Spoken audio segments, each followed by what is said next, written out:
आज अतिशय चांगला दिवस आहे, कारण मला एक पुरस्कार मिळालेला आहे. माझ्यावर हक्कभंग दाखल झालेला आहे. आमच्या युट्यूब चॅनलवर माझ्यावर हक्कभंग दाखल झालेला आहे विधानसभेमध्ये. कशासाठी? तर अतिशय चांगल्या कामासाठी. कुठल्या कामासाठी? तर जयकुमार गोरे यांनी एका महिलेला स्वतःचे नागडे फोटो पाठवले होते. ते प्रकरण मी एक्सपोज केलं, म्हणून माझ्यावर हक्कभंग दाखल केलेला आहे विधानसभेने.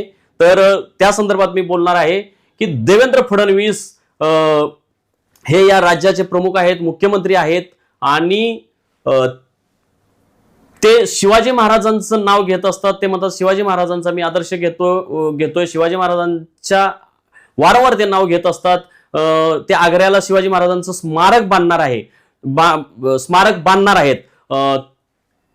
परंतु माझं असं म्हणणं आहे की तुम्ही स्मारक बांधणार आहात, मग विचारांच्या स्मारकाचं काय झालं? शिवाजी महाराजांचे विचार का तुम्ही जपत नाही? तुम्ही तोंडात तुमच्या शिवाजी महाराज आणि अंगामध्ये तुमच्या अनाजी पंत अशा पद्धतीने तुम्ही वागत आहात. माझं तुम्हाला म्हणणं आहे की तुम्ही दाखवून द्या अख्ख्या महाराष्ट्राला की तुम्ही शिवाजी महाराजांच्या विचाराचे अनुकरण करता. तुम्ही दाखवून द्या. तुम्ही काय केलं पाहिजे?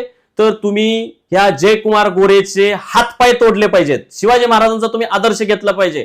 तुम्ही त्यांचे हातपाय तोडले पाहिजेत किंवा त्यांचे डोळे काढले पाहिजेत.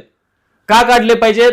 तर शिवाजी महाराजांनी एकाचे अशा महिलांच्या प्रकरणामध्ये शिवाजी महाराजांनी एक जणाचे हातपाय तोडले होते आणि दुसऱ्या एक जणाचे डोळे काढले होते.